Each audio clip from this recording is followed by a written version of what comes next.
Rien ne se perd, rien ne se crée et surtout tout se transforme. La Commission européenne n'a pas attendu la semaine verte qui s'ouvrira dans quelques jours pour donner une seconde vie à ces bâches de communication. Tout se passe à une cinquantaine de kilomètres au sud de Bruxelles.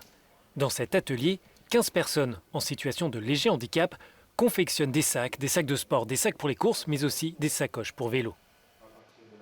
Il y a une production en cours pour 500 articles. Et 500 articles, ça correspond en moyenne à 250 mètres carrés de bâches valorisées. Donc pratiquement l'entièreté de la bâche du Berlaymont, voire même un petit peu plus. La Commission n'est pas le seul client de l'association. En moyenne, 2500 mètres carrés de bâches passent dans cet atelier, transformés ensuite en 3000 articles différents.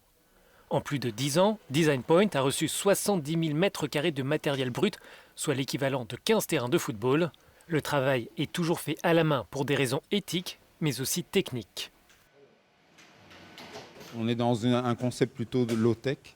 Donc l'outillage qui est identifié dans cet atelier sont surtout des machines à coudre. Il n'y a pas de découpeuse numérique.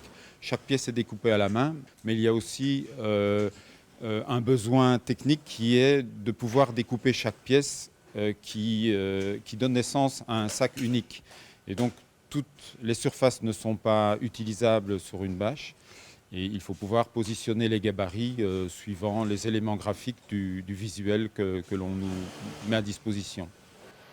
Cet atelier textile ne représente que 20% des produits qui sortent de l'entreprise à l'origine spécialisée dans le façonnage de papier. Mais les dynamiques changent et cette activité de valorisation est appelée à se développer à l'avenir. Nos clients souhaitent développer l'aspect social que prône cette entreprise et l'aspect durable parce que nous produisons beaucoup d'éléments qui ont comme but de remplacer le plastique. À sa façon, la Commission européenne favorise un circuit court pour transformer ces outils de communication à la durée de vie réduite. Mais l'institution s'engage aussi dans d'autres efforts pour diminuer son empreinte carbone. Nous essayons de réduire notre empreinte carbone à tous les niveaux, en matière de déchets, de produits que nous utilisons, tout cela dans le but de réduire notre empreinte.